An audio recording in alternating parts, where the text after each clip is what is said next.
तरफ આપણે વાત કરીએ તો વિધાનસભામાં આજે કોંગ્રેસ ધારાસભ્ય ડોક્ટર કિરીટ પટેલે રાજ્ય સરકારને ગુજરાતમાં ચાલી રહેલી ભૂતિયા યુનિવર્સિટી મુદ્દે ઘેર્યા હતા।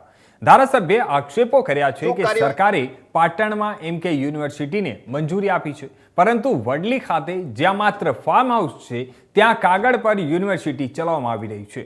સરકારે પોતે જ પણ સ્વીકાર્યું છે કે જે જગ્યાએ મંજૂરી નથી ત્યાં યુનિવર્સિટી ચાલી રહી છે। ડોક્ટર કિરીટ પટેલે વધુમાં જણાવ્યું કે 3 વર્ષથી આ મામલે કોઈ પણ કાર્યવાહી થઈ નથી અને તેમજ યુનિવર્સિટી આપવામાં આવી છે અને ત્યાં તપાસ પણ કરવામાં આવી નથી। તેમણે આક્ષેપ કર્યો છે કે ગુણવત્તા વિના યુનિવર્સિટીઓને મંજૂરી આપવામાં આવી રહી છે અને આ ઉપરાંત એક અલગ પ્રશ્નમાં સરકારે સ્વીકાર્યું કે 62 વર્ષથી વધુ ઉંમરના વ્યક્તિને યુનિવર્સિટીમાં રાખી શકાય નહીં, પરંતુ એમકે યુનિવર્સિટીએ કૌશિક જૈનને જેઓ 62 વર્ષના થઈ ગયા છે હજી પણ પદ પર રાખ્યા છે।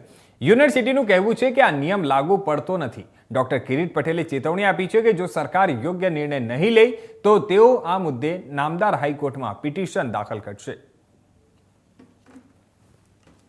પડવો જોઈએ સભાની અંદર પ્રશ્નોત્તરીની અંદર મેં મારા 2 પ્રશ્નો હતા, પ્રશ્ન નંબર 40 અને પ્રશ્ન 144।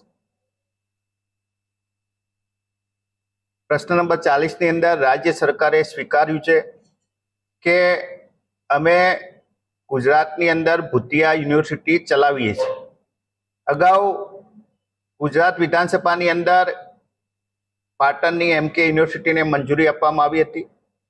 આ બાબતે અમે રજૂઆત કરી હતી કે આજે પણ વિધાનસભાની અંદર જે જગ્યાની મંજૂરી આપવામાં આવેલી છે એ વડલી ખાતે આજે પણ માત્ર ફાર્મ હાઉસ અને ભેંસોના તબેલા છે। જે જગ્યાએ મંજૂરી આપેલી નથી એ જગ્યાએ આજે યુનિવર્સિટી ચાલી રહી છે। યુનિવર્સિટીની અંદર કોઈ સુવિધા નથી અને યુનિવર્સિટી એ કોઈ યાદવ નામના વ્યક્તિ જે રાજસ્થાનની અંદર બોગસ ડિગ્રીઓ આપવાની બાબતમાં છેલ્લા 6 મહિનાથી ભારતીય જનતા પાર્ટીના શાસનવાળા રાજ્યની અંદર જેલમાં છે, એને તબદીલ કરી દેવામાં આવી છે।